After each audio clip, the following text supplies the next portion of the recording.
Chase Thomas podcast. My nephew needs me to record. See, I already hate it. I hate it. All right, hello, and welcome back to another episode of the Chase Thomas podcast from still the aforementioned Chase Thomas, coming to you live from Knoxville, Tennessee, Everything School HQ. Joining me from Vols 247, Patrick Brown is here. Patrick, good afternoon, sir. How are you? I'm doing well, Chase. Hope you're doing well as well. I am doing well, Patrick. I mean, we're in the throes of the football offseason here, but as you know, Tennessee fans, they're checking every day. They're keeping tabs on what's happening with Savion Hyder. Is he going to commit here in the spring? Like, it never sleeps, whether it's recruiting, whether it's depth chart previews, which you've gotten into in terms of some newcomers to kind of help folks learn who's going to be the next wave of Tennessee players that might contribute here in 25. And with Andrej Karic officially gone to the NFL, Patrick, I've joked about it all offseason where I was like, I kind of want, like, nothing against Andrej Karic, but I kind of wanted Glenn Ellerby's hand to be forced here a little bit and have to play one of these high school guys. And I think it's fair to say, with only Sam Pendleton and Wendell Moy Jr. In the portal this cycle, I think you're going to have to get someone in the interior from the high school ranks. I'm so excited. This is the nerdiest excitement I've had about Tennessee football in a while. But let me tell you, when I saw that, again, nothing against Andre, it's just I'm so glad that we're actually going to have an in-house guy in the Glenn Ellerby era have to be put in this fall. It's great. There might be two. I mean, David Sanders. Do we count Sanders? I don't see.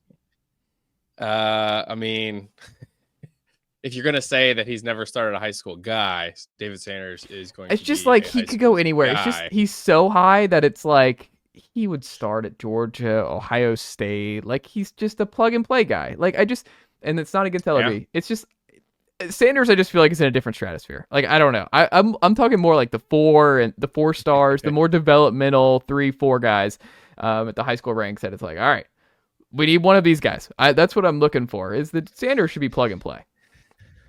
It could be a second-year guy if William Satterwhite is your center too. So, I mean, the first two that come to mind are Satterwhite and probably Sham Umarov. Maybe one of those guard spots. Do they kick one of the transfers to center? I mean, they've got some options there, even with Karic moving on, and it's kind of looked that way now for a few weeks. I was not told exactly when he heard back on the appeal, but Tennessee has been. I don't want to say they moved on because I don't know that is maybe accurate, or that maybe suggests that they like ushered him out, which I don't think that was the case. I think if he had won his appeal, I think they would have said, "Hey, we'll have you back," and been fine with it. But I think the options were once he, with him not getting the 5th year, it was okay. Do I really want to go the legal route, as a lot of people have lately, and won against the NCAA?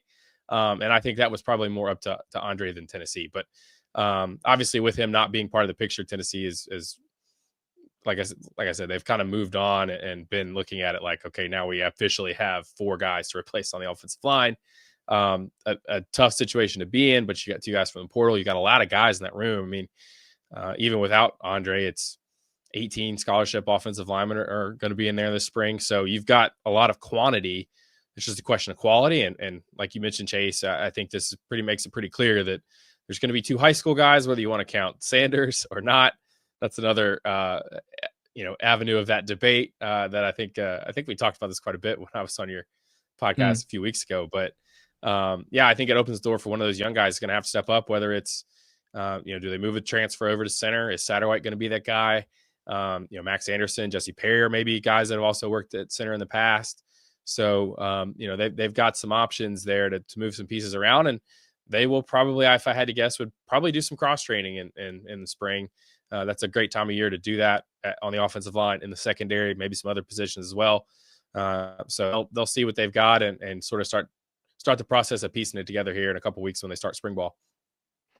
I'm going to be that weirdo in the Kroger shopping center at like 3:00 in the afternoon, 3 weeks from now, where I just get an update and I read from Vols 247. It's like Max Anderson pulling ahead here, surprising early here at the center position. I'm like, yeah, let's go, Max Anderson. Maybe he's the guy at center. I already know I'm going to be all in on this battle on the offensive line with so many new faces. Like Hurd and Sanders are just like, it's a little bit different the interior, man. We're getting so granular this offseason. I'm all the way here for it. And I know because of these profiles that you're doing here with Nick Moore and company, and a lot of these new faces. You talk about like how many scholarship offensive linemen Tennessee has right now. I mean, they have talent. They have pieces that should factor in. Like, you signed a lot of these guys, I'm sure. Some of these guys pretty expensive coming out of high school in the NIL space. So these are guys you retained. These are guys you brought in and evaluated. And there's been a lot of optimism about this past class with Bennett Warren and Satterwhite and Anderson and Perry and company. Like, there's a lot of talent in that room. And I just think it's naturally exciting because I think you have to do this. Like, you just look at the top of the sport. These are all programs that developed their offensive linemen in-house. There's nothing wrong with supplementing in the portal, but you can't have 3 to 4 transfers starting in year 5 in the system. Like, you got to have supplementation. Maybe injuries put you in a spot where you have to do that sometimes, but the goal should be these guys that you identified at high school who you came into the program from day one and have been in the system for a long time, know LRB, know these guys and what they want. I don't know. I think it's important that one of these guys grabs this job by the horns and they go for it, because Cooper Mays, I mean, he was a redshirt freshman at one point too, and he was fine right away, and he was a high 4-star guy out of high school. But I mean, you let him learn, right? Like, you let him learn on the job and get better and better year over year. And I think you just kind of needed to put yourself in a spot where, all right, we need to force ourselves to create the next 3-year guy at one of these spots from our in-house guys. And the competition should be strong, but that's going to be exciting. Yeah, I think you're right on that. I know. I think a lot of teams probably start 2 to 3 transfers. That just seems to be the nature of the beast. But like I said, like you've said, you've got to have those guys. It's tough to live in the portal. I mean, on the offensive line, I think we've seen teams try to do that maybe have gone maybe even above that 2 or 3 threshold, and it hasn't worked out. Oklahoma tried to rebuild its offensive line last offseason. Results were pretty bad. So. And they obviously made a quarterback decision that didn't help them either. But looking at this Tennessee group, I think you probably feel better just about the stock you've got at tackle with Hurd, with Sanders. Larry Johnson is the guy that Glenn Ellerbe has publicly said has done, been progressing. Jesse Perry was a guy that came from a wing T offense, probably never pass blocked in his life. He was, I think, probably a pleasant surprise, and maybe he's got some of that tackle center versatility that you see. He's a new Dane Davis. He's like a souped up Dane Davis. Or to even go back further, Coleman Thomas, who was a freshman that started, was a center, was a tackle.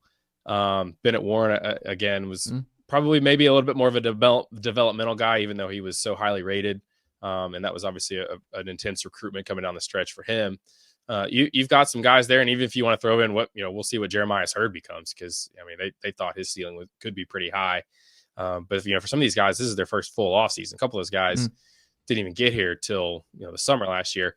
It's different on the interior because they slid Umarov inside last season. He worked a tackle his first year. He's been at guard now. Anderson, Satterwhite, those guys are probably a little bit more interior guys.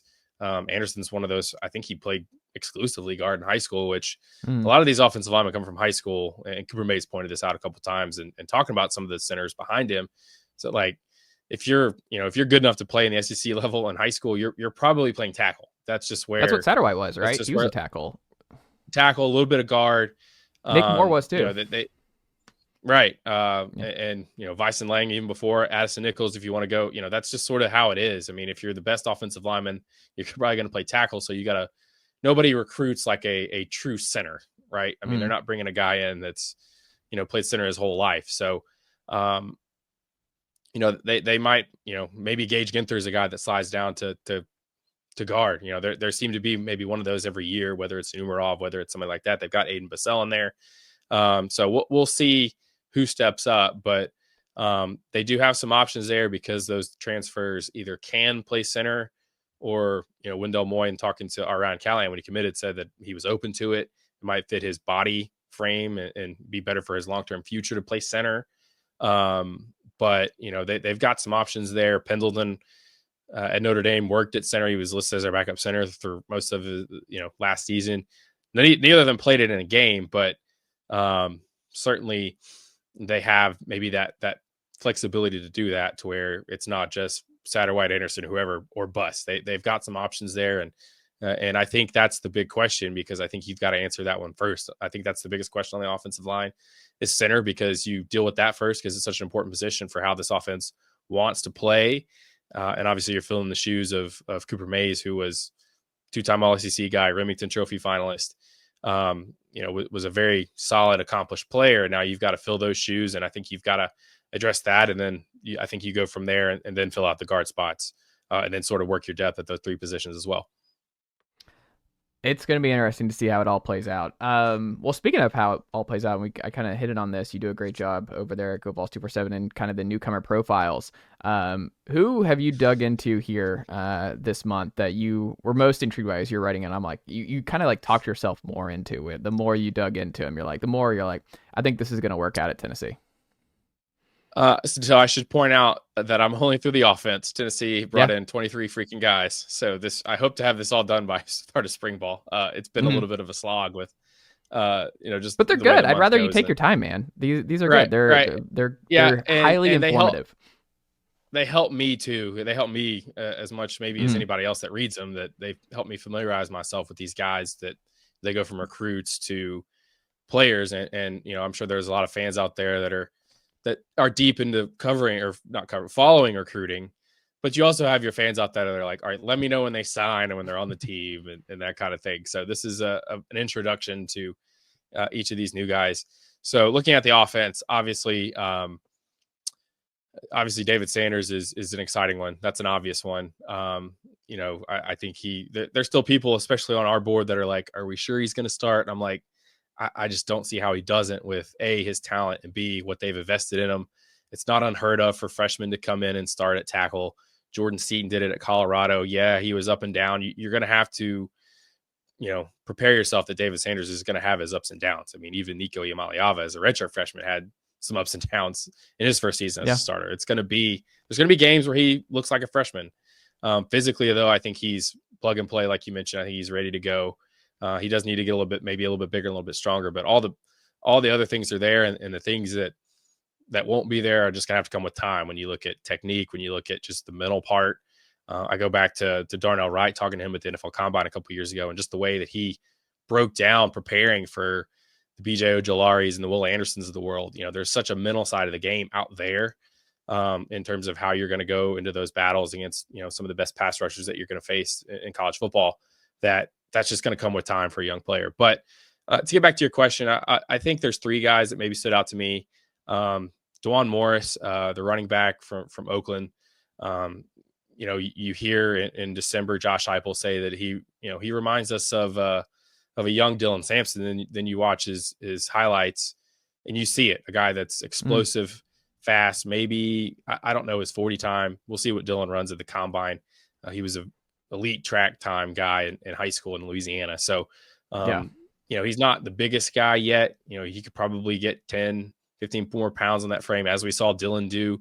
But you remember back when Sampson was a freshman, he was electric. He kind of was a spark guy. I remember that Missouri game where they were kind of struggling with Missouri. He came in the second half, hit a couple bigger runs. I think Morris can be that. He's got really good elusiveness and just sort of a feel for where the bodies are and where the space is. I'm a big Travis Smith Jr. fan. I think he's got a lot of potential out there at receiver. Just the way he is able to go get the ball. There's a little bit more, I think, on his route tree than maybe some guys come in. You compare him to Radarius Jackson, who was, they were just trying to get the ball to him however they could.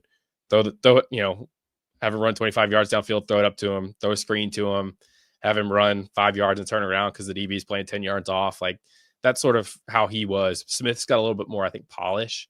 And I like his length and his ability to go make catches and make things happen after the catch.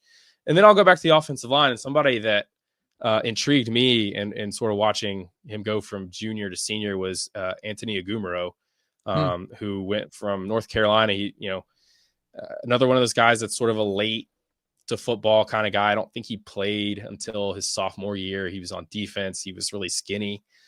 Even his junior film, he looks like a basketball player, to be honest. He looks like one of those guys that's played basketball his whole life. And, the high school coach just begging him to come play football. And so you saw him, that was his first season on offense. You saw some of the nastiness and sort of the mean streak he plays with. Then he goes to Oklahoma, and I think Elgin High School, and just his body transforms where he's, I think in a off season, he went from 285, 290 to 320, and you see him look more like an offensive lineman. So I think he's a guy a little bit like Jesse Perry, that you're kind of getting him sort of on an upward trend, if that makes sense. So you're getting a guy that's, physically coming along, is getting more comfortable playing the position. And so, I think he's a guy that maybe probably not this year. Everybody that they've brought in, they've redshirted. I would expect that could maybe to continue with him and probably with Nick Moore too, not with Sanders, because they haven't brought in a David Sanders to this point. But he's a guy that I think has a ceiling to, again, a couple of years from now, maybe be that, maybe become a starter. Now I know they just brought in 2 transfers in Moy and Pendleton that have multiple years of eligibility, but I'm sure there are some Glenn Ellaby detractors that'll say, well, he's not developed anybody, so how can we count on him to develop this guy who's got some promise? Time will tell. That's how the offensive line is. But he's a guy that just watching him from one year to the next was kind of more intriguing. And he's a guy, again, I think 24/7, we had him as a high 3-star. So we liked him. But maybe not a guy that jumps out in a class that's got a lot of blue chip guys. He's maybe not the biggest name, but certainly I think somebody that's got the potential, maybe some sleeper potential, maybe some upside to become a starter down the road. I like that. I will say on the Smith stuff, I'm right there with you. He's a boundary pass catcher that Tennessee has not had from the high school ranks. His skill set and frame is very different. Like he fits, like when you're trying to, they've tried to get that with Chris Brazzell on the outside through the transfer portal. Obviously you had that with Tillman, but you didn't know what you had in Tillman until you just kind of burst on the scene. No one saw 2021 coming before the year with Cedric Tillman. But I think Travis Smith, he's so long. He's got, I think, a stronger route tree, and Westlake's a power down there in Georgia in the home state. And my gut is he's going to play. Like when you look at who might factor in, because I think it depends on what happens, I guess, with Chris Brazzell and like if he's able to settle in on the outside. But if he's not, I think Travis Smith's going to push for that outside spot because you already have Mike obviously lined up there on the other side, Braylon at the slot. But I do think that third job, is open because, like, based on what you read and talk to, it's like Amari Jefferson seems more like a slot guy, so he's not maybe necessarily going to factor in on the outside. It's very thin. Like, even if you bring in somebody from the spring portal window, I mean, history suggests, unless you're Kamal Haddon at corner, like these guys do not make a year one impact at Tennessee. So it's just it's asking him a lot to just learn the system, get ready, get acclimated, and then be able to be a plug and play, especially at the receiver position at Tennessee, because most guys seem to settle in more in year 2. My gut is, if I had to say who is more likely to have a more promising year 1 impact at Tennessee versus the last 2 years in terms of Smith and Matthews, the 2 number 1 receivers in the state of Georgia in back-to-back years, I think it's Smith. Like, I think he just represents a need, like the go up and get it kind of guy that I think he's someone that Tennessee has sorely lacked on the perimeter, that I'm really excited about what he can be at Tennessee, because I think he has a higher ceiling than Mike at Tennessee in terms of what his skill set is. And I think he could be a really good player. So I've bought a lot of Travis Smith Jr. stock going into 2025 and beyond. I hope he plays, and I think he's going to. Yeah, you kind of just laid out the math there, Chase. They just don't have a lot of bodies there. I mean, yeah. And they could add a guy in the portal in the spring, but the spring portal is just such I don't want to say it's a crapshoot, but it's just not the same. You're probably going to have to maybe overpay for somebody that's maybe not as good because there's going to be more teams with needs, more teams trying to address needs, and there's going to be fewer of those guys that can really improve your team. So that said, wide receiver is one of those positions where it seems like every year, at least in the Warner portal, it's a smorgasbord of whatever you probably could want, you can go get. But again, the price point is always the counterpoint to anybody that's like, well, they just go get a receiver. Well, it's not as easy as it used to be. You've got to manage. You've got to manage the funds, so to speak. A lot of we see teams that are bringing in guys with NFL backgrounds, it's just going to be more like that. That's just how it is. But even if they did, they're still going to be short on bodies there. And so they're going to have to get a guy like Smith ready. They're going to have to get Amari Jefferson ready. They're just going to have to get those young guys ready. And it's kind of, the same counterpoint that I've kind of pointed out with Newcomer on the offensive line as well. They didn't play Mike Matthews very much. Caleb Webb redshirted, Nathan Leacock redshirted. They haven't been able to get those new receivers acclimated quickly. Brew McCoy came in and did fine as a transfer. Javonte Payton, his 1 year was pretty good as a big play guy. But the freshmen, they really haven't been able to turn loose. Squirrel a little bit here and there. Yeah. Maybe towards the end of his freshman year. I mean, he ended up with almost 500 yards, I think like 30 catches. Some of that was maybe late, and it seemed like every one of his catches was like for 35 yards back in 22. Maybe it was everybody's catches. The end of his Tennessee career. Maybe everybody's catches were like 35 and 40 yards from that 22. I was going to say, like, that's part of it too. It's just like the newness of the Heupel offense in the SEC. It was just, they were big benefactors, the early receivers of teams not acclimating and knowing what's coming here versus the last two, I think, in some way. But you mentioned, them, Travis Smith being a Cedric Tillman type. I think that's maybe the biggest issue with this receiving core of the past two seasons, is that they just haven't adequately replaced Cedric Tillman and Jalen Hyatt. They haven't had those dudes. They haven't had that guy. Hyatt was obviously such a big play guy. You got a little bit of that back with Dante Thornton this past season with some of the big plays he made, but they've not, Cedric Tillman was a high volume, go get the ball kind of guy. I mean, you go back to even, that Pitt game in 2022, he got like 24 targets in that game. Yeah. It seemed what you could throw out any number that would be ridiculous, and I'd be like, yeah. I mean, that was Hendon's like default setting. Was like, that's how he won the game. One-on-one with Stead. I've got one-on-one with Stead. I'm going to him, and he's had like 9 catches for 160, 170, 80 yards in that game. Yeah, and he probably had 3 or 4 drops that he was like pissed about after the game. Yeah. And even that South Carolina game, a lot of targets when he came back and wasn't 100%. So, they haven't had that high volume true number one guy that you need, because if you have that guy, the reason that the offense took off going back to 2021 is because they got the right 3 guys on the field. Mm-hmm. They got Set on the field, they got Velus Jones, and then you had Javonte Payton could play his role as the big downfield shot early in the game, spark plug kind of guy. But then you had Velus, who could make plays over the middle. He's a ball and hand guy that could do things after the catch because he was built like a running back. And then you had Tillman, who could make a lot of plays down the field. They just haven't had that right combination. And they kind of pieced it together in 2022 when he went out with Hyatt being that guy. But again, you had, kind of the silkiness with him, with a little bit more of the physical presence of Brew McCoy on the other side. Yeah. And then, Ramel Keaton was able to make some plays down the field too. They just haven't had the right combination. They haven't had that number one guy. Squirrel White was their leading receiver in 23, but he's not really a number one type.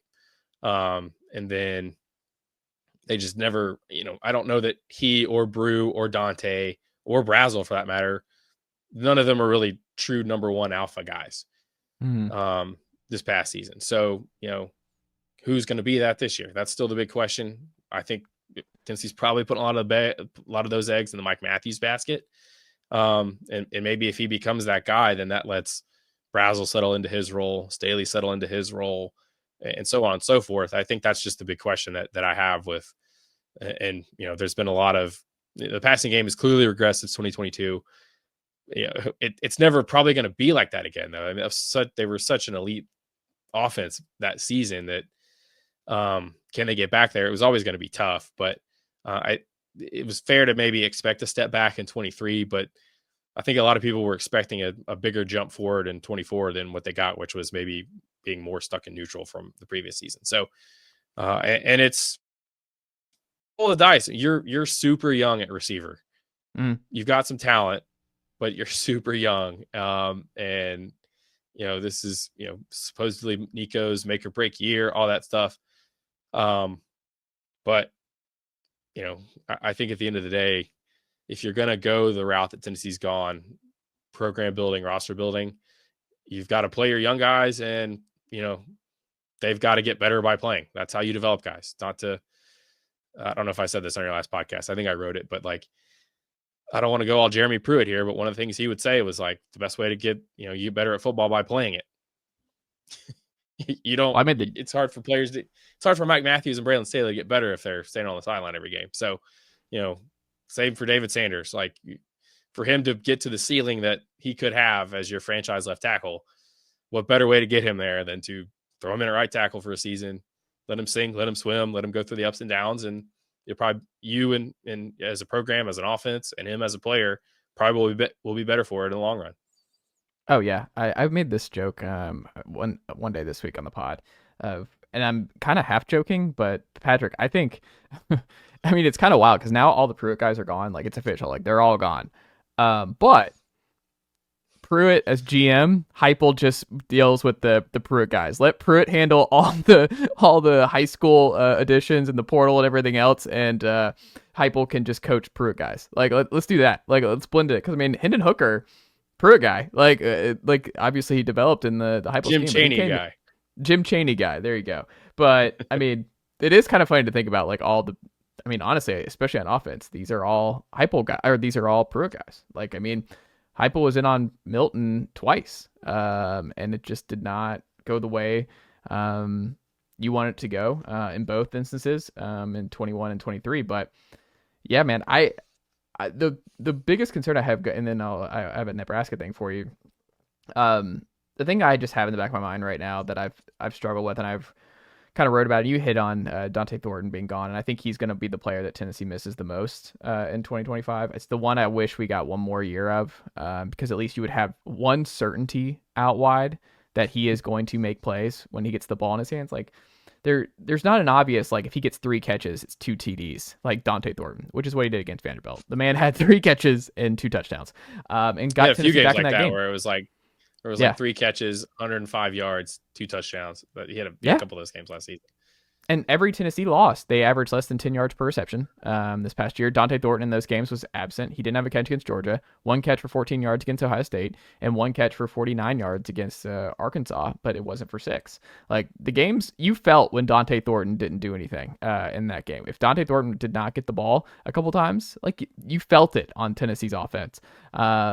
And this year, we'll see who it is. You hope it's Brazel. You hope Brazel in year 2 settles in on the outside. But the thing I have just that's stuck in the back of my mind, Patrick, is that I just think the best receiver on Tennessee's roster plays star right now. And I don't think there's anything you can do about that. But maybe he plays more and he settles in. But, like, are we sure Boo Carter is not more helpful for Nico in year 2 here? And just with his playmaking ability and just what he could do in a Velus Jones type slot role, where at least he's going to be very hard to tackle. He's going to make plays after the catch, which Tennessee has not had outside of Thornton the last 2 years. I mean, it's something I've been thinking about a lot, because I'm like, is it really more valuable to have him at star and punt returns than a couple slot plays? Or maybe Braylon Staley is good enough this year that you can just mix and match and it's fine. But that is a looming thought I've had, is like, are we overthinking Boo Carter and he should just be a full-time slot guy, and it's just that's where you get the most value out of him? Oh, I mean, it's a good question, and I've touched on the safeties and something I wrote on Thursday. Just the, there's so many big, huge, blinking, flashing light questions with Tennessee this offseason, right? It's like, how do you replace Dylan Sampson? What the heck are they going to look like with all these young receivers? What is the offensive line going to look like? They've got to replace James Pierce on defense, even though they've got a lot back on that side of football. And like just like flying under the radars, what does year 2 look like for Boo Carter? Because I mean, are we looking at he's probably one of those guys defensively that you don't want to take off the field. Like, I think they leaned a lot on their depth on defense at all 3 levels. I mean, they went from never rotating at safety on the first 3 seasons to playing 4 guys at safety last season. They rotated in a third corner. They platooned Boo and Christian Harrison for maybe in different orders through for most of the season. They like to play their depth, and I think play their depth on defense. I should make sure that I say that, maybe less so on offense, but defensively, that I think is going to be a philosophical thing that they're going to continue. We know they're going to play guys on on the defensive line. William Inge, I think, is going to have enough in his room that he's going to want to play 3 and 4 guys. Secondary will be the same if they've got guys, and clearly I think they've built the program now on that side of football where they have depth. But what does it look like for Boot Carter? Because is it going to be a situational role where he gets 10, 15, 20 snaps a game on offense, or can he? I guess the other end of the spectrum is he's a Travis Hunter regen, right? That he plays both ways the entire game. And I was looking at his snap counts from last season. I don't think he played more than 50 snaps, defense, special teams in a game. I think just once last season. It was usually a lot in the 40, 50, a lot of games in the 40s between his defensive snaps and between his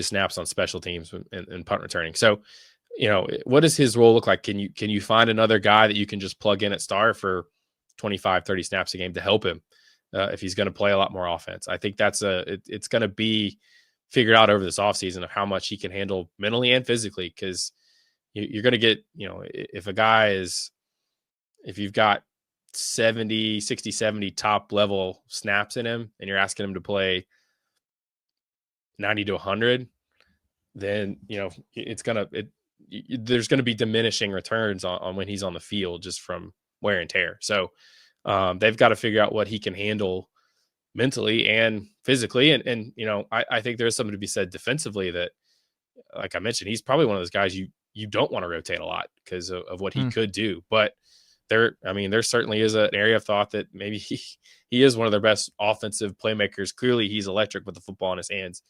We saw that in high school. We saw that last year on punts. So that is another underlying storyline this offseason that's maybe not the biggest, but it's certainly going to be one that's going to be fun to discuss and fun to watch, and we'll see how it goes. Nebraska out here, Patrick, in 26 and 27. So Tennessee will not get the home and home that's been off and on for like 20 years now. Is not officially going to happen. So Nebraska's officially out. I ask you, pour one out for Nebraska for a series that was scheduled back when I think was in college. I think it was 07, 08, around that time. Got moved because of Bristol. Pour one out. Well, speaking of Bristol, this is why I want to throw this out to you, Patrick. I don't know if you're a big Dollywood guy. Went to Dollywood's a good place. We're pro Dollywood on this program, Patrick. But I'm a big, like, this is a Bill Simmons-ism for me. But I just look around East Tennessee, and what do I notice a lot of when I go to Dollywood, or if I go out and about during the holidays or anything else? I notice a lot of Virginia Tech around East Tennessee. I notice a lot. And Bristol is, if you ask any Tennessee fan what their favorite neutral site game, maybe ever, in the regular season, it's probably Virginia Tech, Tennessee, and Bristol. I don't know why they don't do that more. I hope there is a way to do Virginia Tech next year. It's a game I also think that Tennessee will win handedly, and I'm not worried about Tennessee losing to Virginia Tech in 26 and 27. Maybe that's part of the reason I want to do this. But that's what I never understood in terms of, like, when you put in Virginia a couple years ago, it's like there's no crossover between Virginia and Tennessee, like, fans and stuff like that. It's just not the same football history and all that. Because Virginia Tech and Tennessee were at their peaks at about the same time with Vic and Manning and early 2000s versus late 90s. But I don't know. That's my dream one-off is, like, they do Virginia Tech, Tennessee. I don't know if they can get Bristol next year in short notice, but man, that's what I would do with this spot, because Danny White talked about it today of, like, it's just really hard to get a home and home rescheduled at this short amount of time. So if you have to do a neutral site, I'm like, call up Virginia Tech. Let's do this all over again, because I think there is a lot of crossover between Virginia Tech and Tennessee fans, and I think both really passionate fan bases. That'd be my pick. Who's your pick to replace Nebraska in 26? If you were making the call, Patrick. Well, Danny was there. Clearly, Tennessee is not pleased about this. I think you probably saw that on Twitter on Friday with Danny White correcting Pete Thamel, who has been let's put it this way. Maybe he might be Tennessee's preferred national guy to leak stuff to. But Danny was still like, nope, correction. We had nothing to do with it. They canceled it. And I think Nebraska is playing 2 MAC teams instead. I think they're going the Indiana route. their AD tried to make some spiel about how they're making stadium renovations. They're going to have reduced capacity in 27, and so they needed 8 home games. Whatever. Tennessee is in the situation where, again, they're sort of scrambling a little bit late. You mentioned that Virginia game. I think that replaced the BYU trip as a one-off in Nashville. NC State was a one-off too, because that was when the SEC said you got to cancel that Oklahoma game because it's going to be an SEC game, or because they were joining the league. So at this late point, I mean, I was actually going through all the Power 4 teams that Tennessee could possibly schedule. Now, I mean, could you offer somebody enough money to buy out of a game they already have? I don't know. The list of teams they could play is not long. The list of teams they could play in a home and home as a replacement is even shorter. Yeah. So, and I'm planning on making this a little bit of, turning this into some content on Go Vols 24/7. So this is sort of a tease. I don't know if I want to give you my answer. But there's only so many teams that they theoretically could do 2 one-offs. But in terms of dream one, I am excited about that Washington trip. I hope it doesn't get axed by anybody in 6 or 5 years. Well, we're about to do a Big Ten SEC split, right? In terms of in a couple of years, where they're going to have that little one, they each play one in the regular season. So maybe that you can keep that because of that. I don't know. I thought they were going to get to keep the Nebraska one because of that. That's true. Honestly, when I saw some of that stuff they were talking about, Ross Dellinger and some of those national guys were reporting earlier in the week, it's like, well, Tennessee's already pretty set. They've got Nebraska for 2 years and Washington for 2 years, but obviously that's different now. Virginia Tech, the Bristol game was a different experience for me. I was sitting way far away from the football field. Oh yeah, no, not to go. That absolutely not. I've heard that you were far away. The spectacle was so good. Yeah, right. You kind of caught me off guard with this one. It was cool seeing them play at Ohio State. Can we get a Michigan-Penn State series? That would be. I want to play less losses. No, we can meet them in the playoff. I don't want them in the regular season. I don't want that right now. No, hard pass. Don't give me Michigan. Don't give me Penn State in the regular season. The other thought is that they'd play that game in September when it's not as cold as it was in Columbus. So yeah. Or maybe bring Pitt back. The Pitt games were awesome. I mean, obviously you got upset in 21, but I mean, there's a natural the Johnny Majors element to it. Like, I think that's fun. So if you are trying to thread the needle between like good game, but also not one that's going to cost you a playoff spot. Yes, I'd go to I'd go USC or UCLA again. Go out west, play in the UCLA is a good call. USC, you never know. Oregon would probably be my dream one. In terms of, I had a good time. I love that trip in 2013. Yeah. That game was the least memorable part of it. But that would be that, you wouldn't want to play that game because that's obviously Oregon's pretty strong right now under Dan Lanning. But if you're trying to thread that needle, I would go to one of the West Coast Big Ten schools. I would do like a Utah. I would do like a Utah. That'd be a good game. I don't think they've played Utah. I would go somebody you haven't played. I'll do it that way. Interesting. I'm okay with that. I would like that. Final thing for you here, Patrick. This is something that I was listening to Ethan Davis on the Vol Club Confidential, and he's been someone that I was surprised is back for year 3 here, Patrick. Like, I'm kind of just with how it's gone through 2 years at Tennessee and how Tennessee uses tight ends. I'm kind of surprised that he's back. I was a big Ethan Davis guy coming out of Collins Hill. Super talented player, played with Travis Hunter, wide receiver, tight end, hybrid type.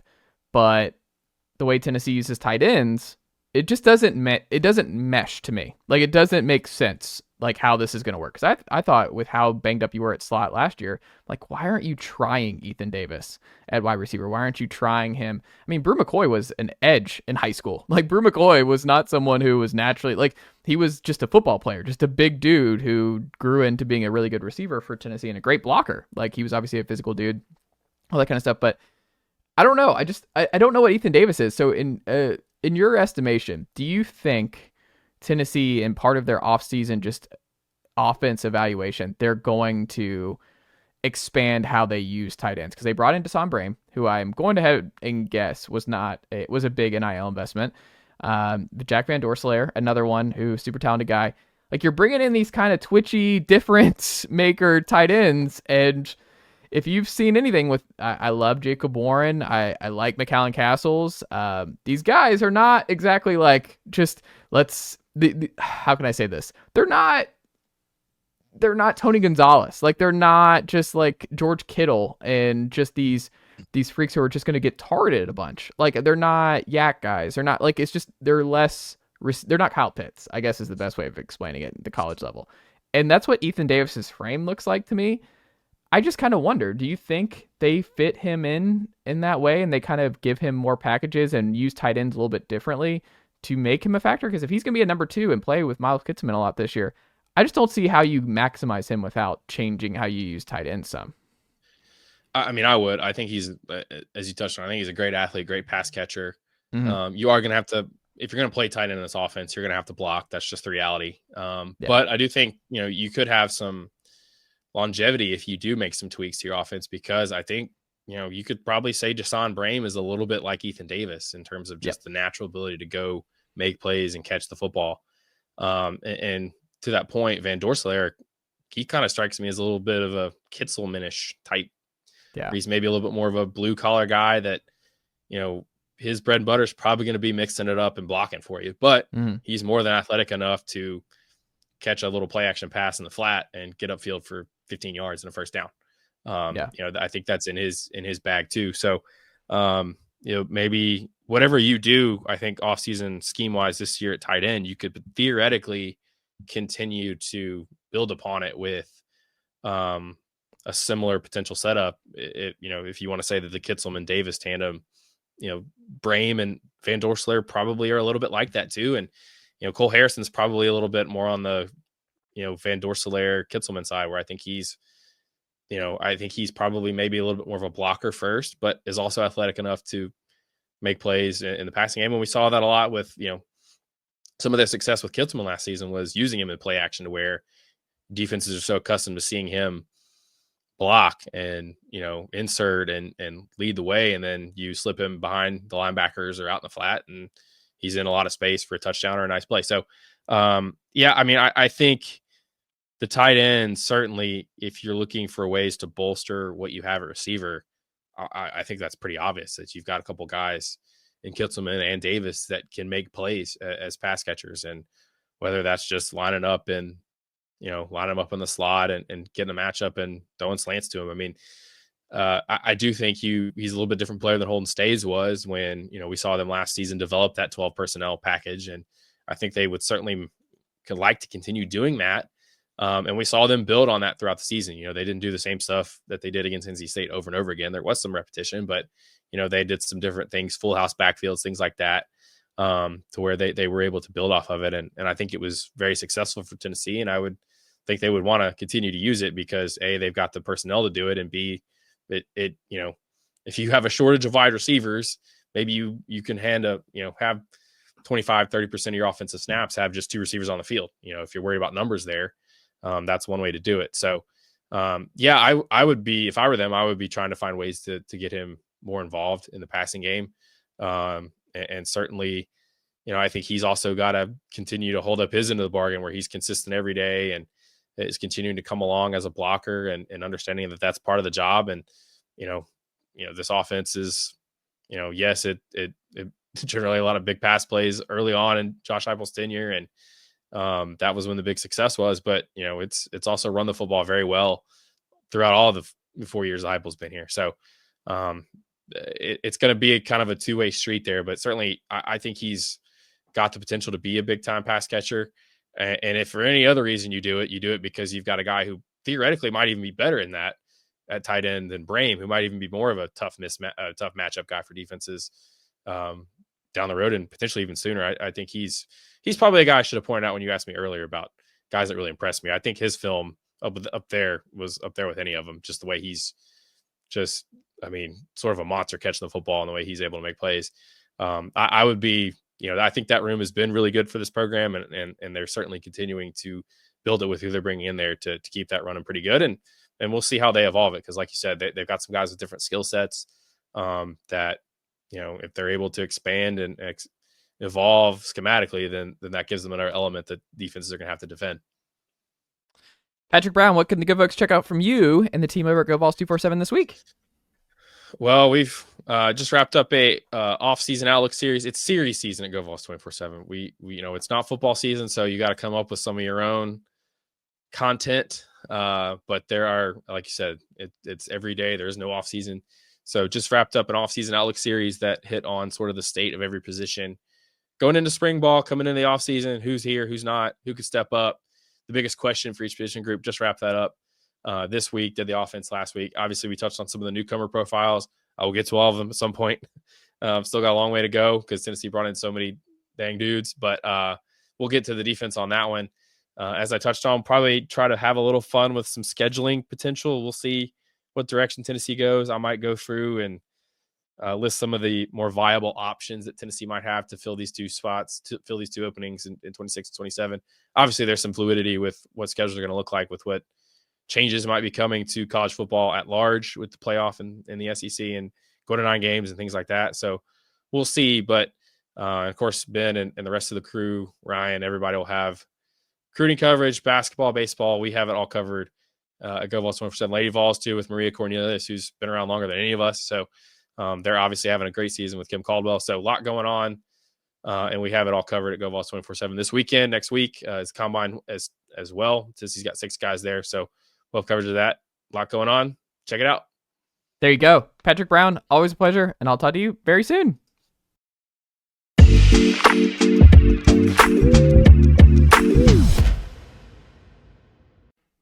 All right, we're back here on the Chase Thomas Podcast, where I'm now joined by ESPN SEC Network, Peter Burns.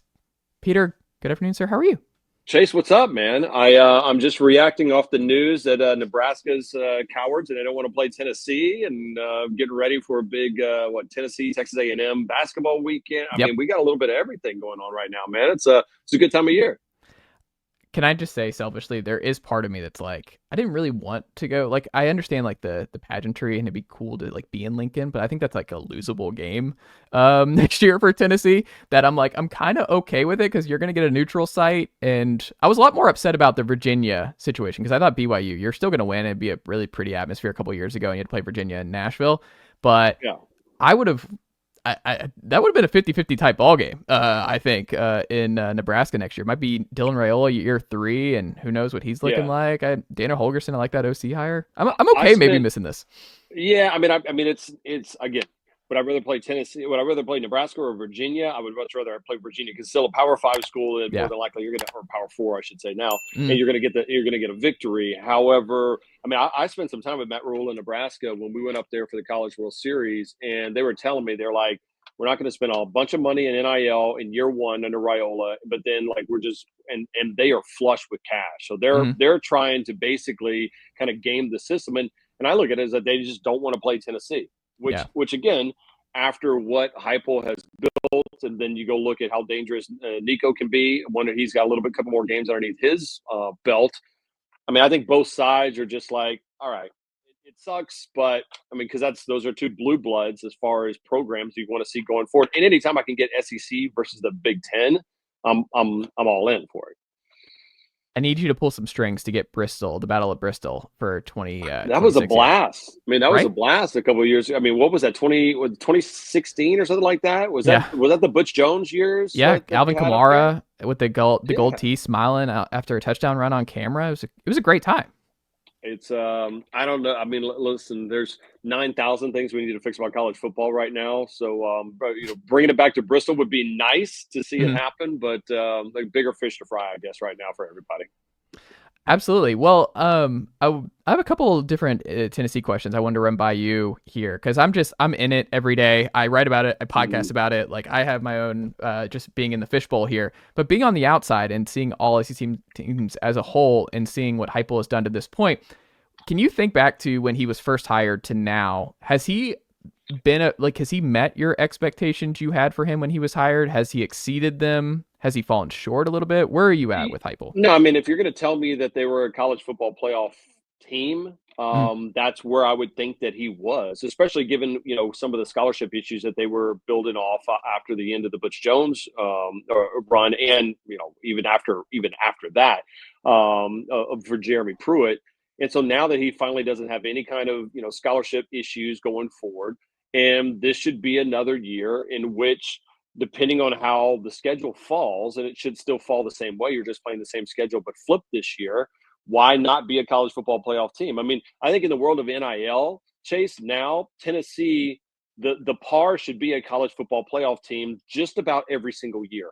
Unless you're breaking in a brand new quarterback, you should be that team because you're going to have the funds to deal with anybody, the Ohio States, the Georgias, the Alabamas of the world, because of how good that fan base is. So, yeah, I mean, I think this was a tough year for Heupel because, you had so much success under Hendon Hooker.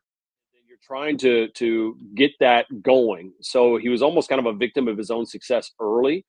But, I mean, the offense was there. I love the fact that they were able to run the ball. They played great defense. And I think that's the one thing I learned from Lane Kiffin over at Ole Miss is that I don't ever really worry about the offense for Lane Kiffin or Josh Heupel. It's how good is their defense going to be, which is more of a barometer of how far they can go in the season. And when you had guys like James Pierce and the rest of this, great defense that was so good up front, you expect to be a 12 team and now probably a 14 or 16 team playoff coming up in the future.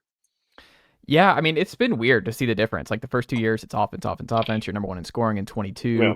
Tempo, craziness, Jalen Hyatt, no one can cover him. And then last year, you're borderline top 10 in scoring defense, and Tim Banks is a Broyles guy. Like it was a big deal to keep him, and I'm really excited that he's back for a couple more years, and I think he's really grown. The scoring defense has gotten better every single year under him. You mentioned James Pierce. I think people are going to be like, oh, what do they do after Pierce? I'm like, they're going to reload Joshua Joseph's 4-year guy.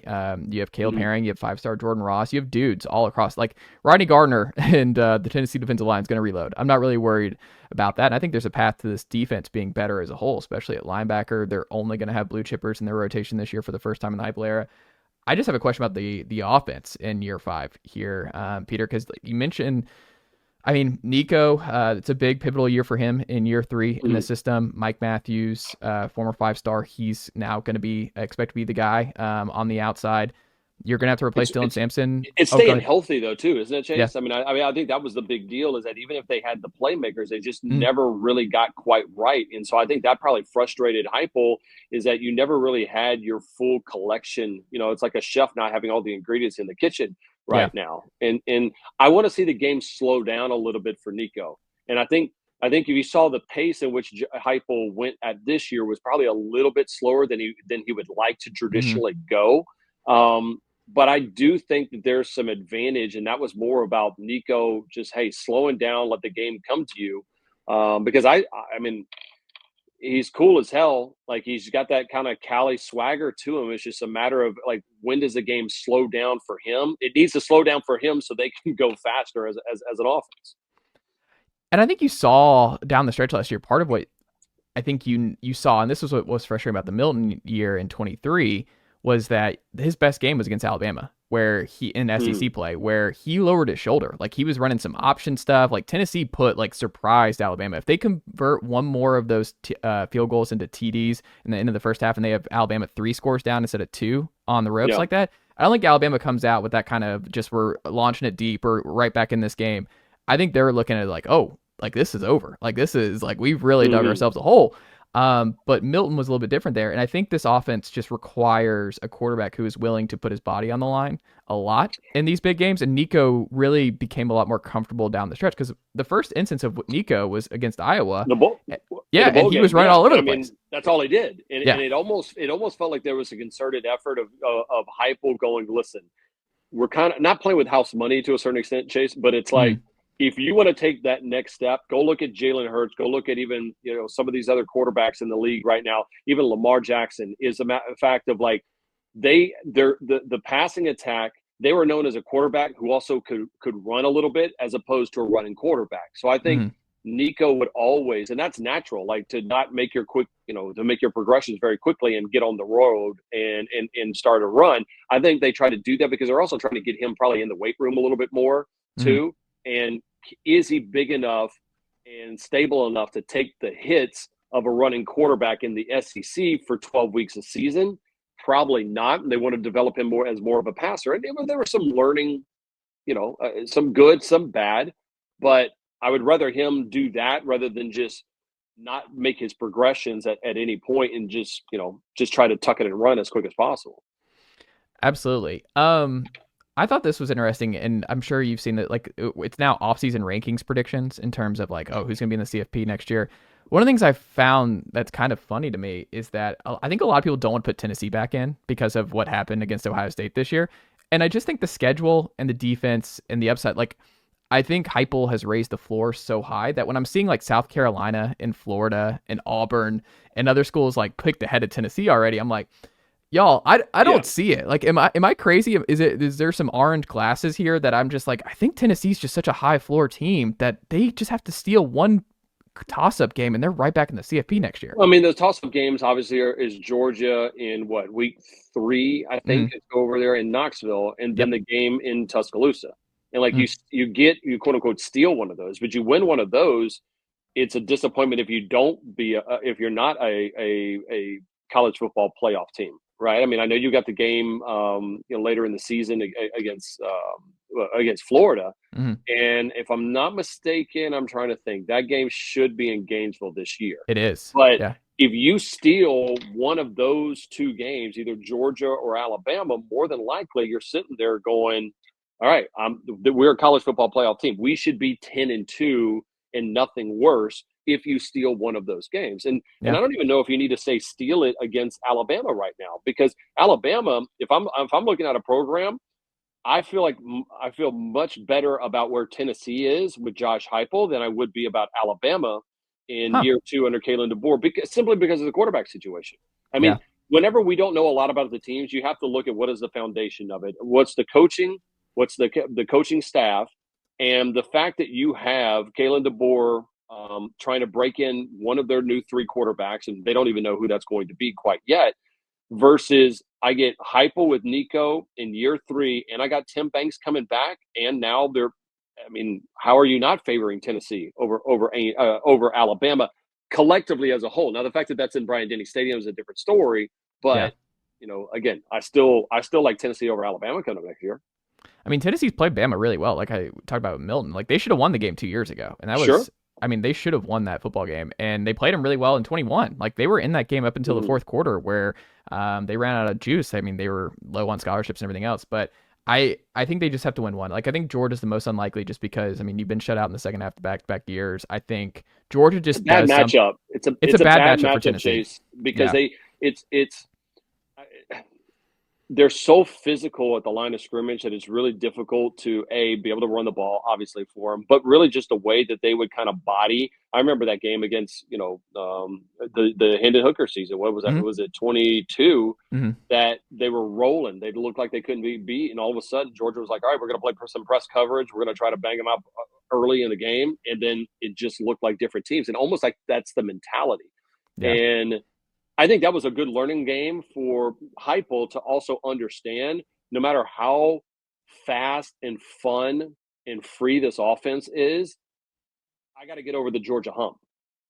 Like for Tennessee or Texas a couple of years ago, they got their ass handed to them by Arkansas. Like before they joined the SEC. And Sark has told me that he learned a lot from that game, knowing that I can't do the bells and whistles. Like I have to have the unsexy positions be sexy, and that's defensive line and offensive line. And look what's happened. Last 2 years, he's played in the college football playoff. And so I think that game that Georgia bodied Tennessee, the physicality of it has shown Heupel, hey, this is what it looks like if you want to be considered one of the best.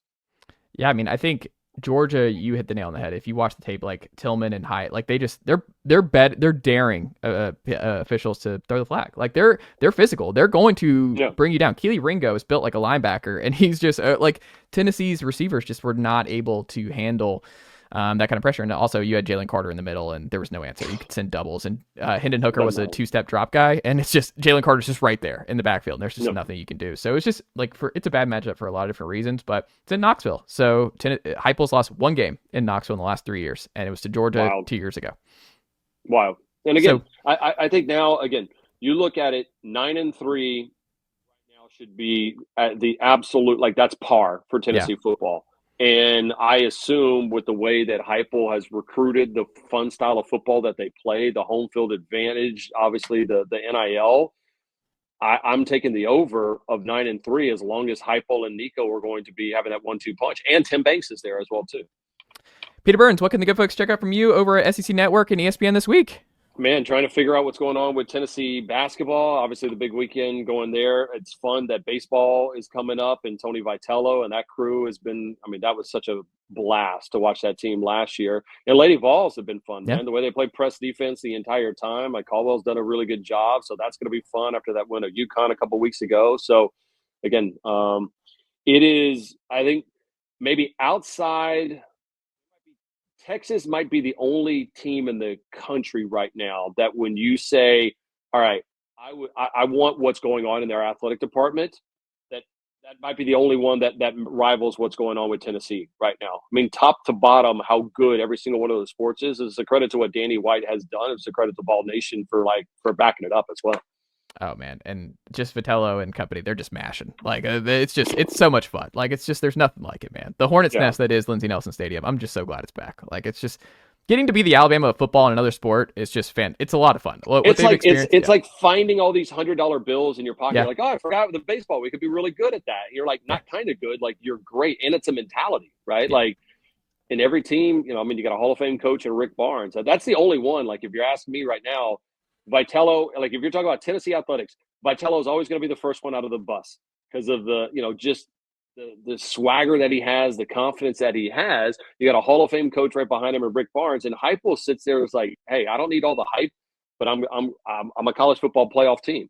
Yeah. Like trust me, there's a lot of fan bases that'd love to listen to podcasts that when they're talking about this many good news that you get to talk about over the last probably 2 years or so. Oh, it's great. And I tell folks, appreciate it because it may never be as good as it is right now with everyone. We've seen it bad, buddy. We've seen it bad. Let's not jinx it. Peter Burns, thank you so much for the time. I greatly appreciate it. And we'll have to check back in again soon. Absolutely, Chase. Appreciate the invite, man. Nicely done, nephew. The Chase Thomas Podcast. Hell yeah.